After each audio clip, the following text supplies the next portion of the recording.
আলহামদুলিল্লাহ, আপনাদের দোয়া এবং ভালোবাসায় আজ আমি এতদূর পর্যন্ত আসতে পারছি। কিন্তু আপনাদেরকে আমার কিছু কথা বলার আছে, সেটা হচ্ছে আপনারা যারা এখানে কাজ করতে আছেন তারা তো জানেন যে কত কষ্টের পর এখানে সফলতা অর্জন করা যায়। এখানে অনেক ত্যাগ, অনেক পরিশ্রম, অনেক ধৈর্য ধারণ করার পর ফেসবুকে আমাদের নানান ধরনের পরীক্ষায় ফেলে। এই পরীক্ষাটায় উত্তীর্ণ করতে পারলে আপনার এমন সময় আসবে যে আপনার ভিডিও, তারপর আপনার ছিল ফটো, আপনার টেক্সট, আপনার স্টোরি, এটা অনেক পরিমাণে রিচ এঙ্গেজমেন্ট বাড়িয়ে দিবে। ঠিক আছে, আবার কি করে মাঝে মাঝে হচ্ছে ফেসবুক রিচটা ডাউন করে দেয়। ঠিক আছে, কেন দেয়? আপনি আবার পরিশ্রম করেন, আবার রিচটা আপ করেন, আবার তারপরে এখান থেকে সফলতা অর্জন করেন। তা ভাই, এখানে হতাশ হলে চলবে না। আপনি যেহেতু কন্টেন্ট ক্রিয়েটর, ঠিক আছে, আপনি এখানে যেহেতু খাতায় নাম দিয়েছেন, তাহলে আপনাকে এখানে জবের মতো কাজ করে যেতে হবে।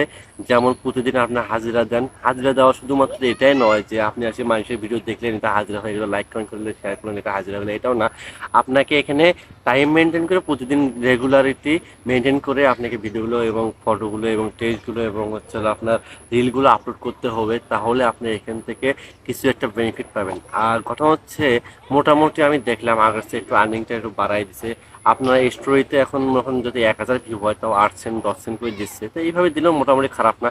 কিন্তু হচ্ছে লং ভিডিও আপনাকে দিতে হবে। লং ভিডিও যদি না দেন তাহলে আপনি একশো কম হবে এবং আপনার ইনকামটা কম হবে। আর একজন প্রকৃত কন্টেন্ট ক্রিয়েটর তারা হচ্ছে লং ভিডিও দিয়ে এখানে বড় কিছু করতে পারে, কারণ শর্ট ভিডিও মানুষ বেশি দেখে না। আর লং ভিডিও দিতে হবে। লং ভিডিও দিলে ফেসবুক বুঝবে যে আপনি একজন প্রকৃত কন্টেন্ট ক্রিয়েটর। তাই মনে করব যে আপনারা এখানে হতাশ না হয়ে কাজ করে যান। আর মাস্ট বি লাইভ করবেন। লাইভ না করলে কিন্তু আপনার কিন্তু রিচ এঙ্গেজমেন্ট সব ডাউন হয়ে যাবে। আপনাকে অন্তত মাসে 4টা হলেও লাইভ করতে হবে। যদি লাইভ করেন তখন আপনার যে পুরাতন যে ফটোগুলা, যে ভিডিওগুলা আটকে আছে, কোনো ভিউজ টিউজ হচ্ছে না, কোনো কিছু হচ্ছে না, তো সেই ভিউজগুলো কিন্তু আবার বেড়ে যাবে, আবার রিচ এঙ্গেজমেন্ট ওগুলো তো শক্তি পাবে। তখনই কিন্তু আপনার ভিডিওগুলো ভাইরাল হওয়ার চান্সটা বেড়ে যাবে। আর একটা ভিডিও ভাইরালের পিছনে আপনাকে অতিরিক্ত পরিশ্রম করতে হবে। পরিশ্রম কেমন জানেন?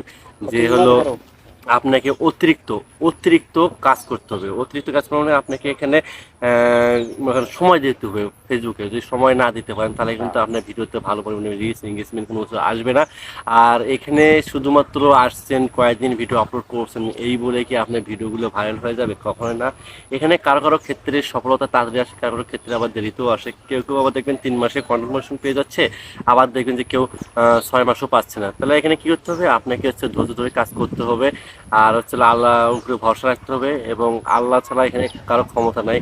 কারণ মানুষের এখন যে হিংসা, মানুষ যে এখন হিংসা করে, এদের হিংসার কারণে মানুষ কখনো এখানে বড় হতে পারে না। আর আপনি যখন মানে মনটা ফ্রেশ করতে পারবেন, আপনার